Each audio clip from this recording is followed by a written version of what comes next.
मैं विक्रम दे एक्सप्रेस पे 440 में आप लोगों का स्वागत करता हूं और आज का टॉपिक आईपीसी वर्सेस सीआरपीसी यानी कि कानून से संबंधित है, तो बने रहे हमारे साथ। देखिए, भारत में आईपीसी और सीआरपीसी ये दोनों ही क्रिमिनल जस्टिस सिस्टम का बहुत ही इंपॉर्टेंट पार्ट है और जितने भी केसेस होते हैं उन्हें आप ये दो कैटेगरी में डाल सकते हैं। And according to the National Crime Report Bureau of 2018 more than approx 55 lakh criminal cases were filed in India. जी हाँ, सही सुना आपने। एनसीआरबी 2018 के अनुसार इंडिया में लगभग 55 लाख से ज्यादा क्रिमिनल केसेस फाइल किए गए थे। तो ऐसे में भारत में कौन कौन से लॉ हैं और उनकी प्रोसीजर क्या है, यह जानना बेहद जरूरी है, चाहे आप कानून के क्षेत्र से हो या एक आम आदमी। आपने कहावत सुना ही होगा कि मकड़ी के जाल में कीड़े मकोड़े फंसते हैं, बड़े जानवर नहीं। इसीलिए थोड़ा बहुत कानूनी जानकारी सबके लिए जरूरी होता है। तो चलिए उदाहरण के साथ और बहुत ही सरल भाषा में शुरू करते हैं। देखिए, सीआरपीसी क्रिमिनल प्रोसीजर कोड, जिसे हिंदी में दंड प्रक्रिया संहिता कहते हैं, जिसे दो सेगमेंट में बांटा गया। पहला सबटेंटिव लॉ मौलिक विधि और दूसरा प्रोसीजर लॉ प्रक्रिया विधि। अब यहाँ सबटेंटिव लॉ को दो सेगमेंट में बांटा जाता है, पहला सिविल लॉ दीवानी विधि और दूसरा क्रिमिनल लॉ फौजदारी विधि। लेकिन आईपीसी और सीआरपीसी ये दोनों ही क्रिमिनल लॉ के अंदर ही आते हैं। Whereas IPC defines offences and provide punishment for it. IPC अपराध की परिभाषा करती है और दंड की प्रावधान करती है, इसलिए मौलिक विधि है जिसमें हम अपराध की परिभाषा और दंड के प्रावधानों के बारे में जानते हैं। सीआरपीसी एक प्रक्रिया विधि है जो अपराध हो जाने के बाद या पहले की रेगुलेशंस के बारे में बताती है। तो चलिए प्रोसीजर लॉ क्या है और उसका उदाहरण के साथ समझने का कोशिश करते हैं। जैसे मान लेते हैं कि मैंने किसी कंपनी को ज्वाइन किया और मुझे उस कंपनी से दो मैनुअल दिए गए।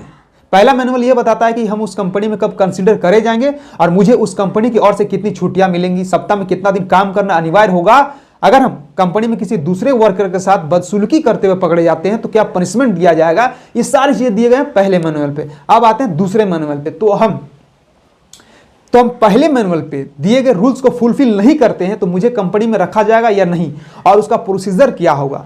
अगर बदसलूकी में पकड़े गए तो उस पर प्रोक्टोरियल कैसे बैठाया जाएगा, इन्वेस्टिगेशन कैसे किया जाएगा, एविडेंस कैसे कलेक्ट किया जाएगा, मुझे सस्पेंड किया जाएगा या फिर वार्निंग देकर छोड़ दिया जाएगा। ये सभी प्रोसीजर को कैसे मैनेज करा जाए, ये दूसरा मैनुअल पे दिया गया। So the substantive laws defines the offences and what punishments have been described for each offences is also given. मतलब ये ऑफेंसेस को डिफाइन करते हैं और हर ऑफेंस के लिए कौन सी पनिशमेंट डिस्क्राइब करे गए हैं ये भी दिया गया है सेकेंड मैनुअल में। अब समझते हैं इनका अंतर को।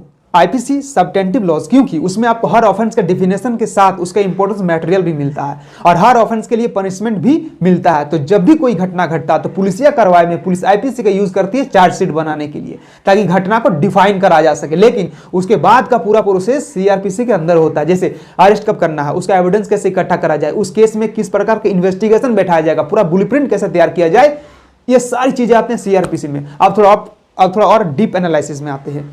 India's first law commission was commented इन 1834।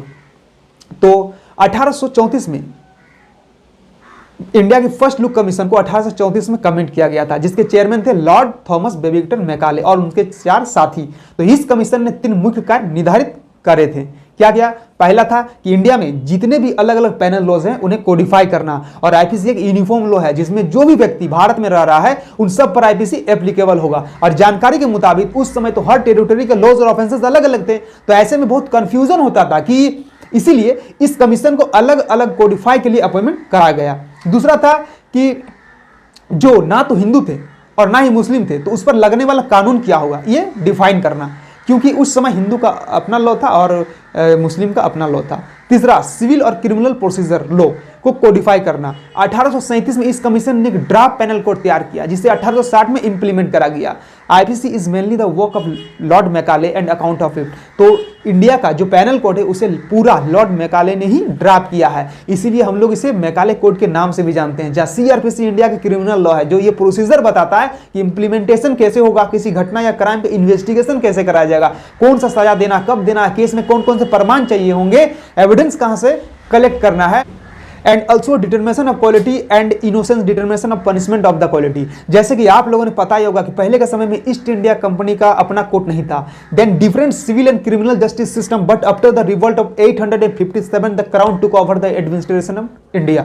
1857 के बाद ब्रिटिश क्राउन ने इंडिया के एडमिनिस्ट्रेशन कंपनी से हटाकर अपने हाथ में ले लिया और ब्रिटिश पार्लियामेंट ने पूरे भारत को एक यूनिफॉर्म क्रिमिनल प्रोसीजर बैठाने के लिए 1861 में क्रिमिनल प्रोसीजर कोड को पास कर दिया। इसके बाद 1955 में स्वतंत्र भारत का पहला लॉ कमीशन को सेटअप करा गया, जिसके चेयरपर्सन थे MC सेतलवाड़। और इस कमीशन ने CRPC को सेटअप करने के बाद 1969 में अपनी रिपोर्ट में अनेकों रिकमेंडेशन और सलाह दी, जिसे क्रिमिनल प्रोसीजर कोड 1973 में इनकॉर्पोरेट कर दिया गया। So IPC is substantive law which was added in 1807 and came into force on January 1862 and it is total 511 sections which are covered in 23 chapters. So what it does in generally is defines offenses and prescribe punishment.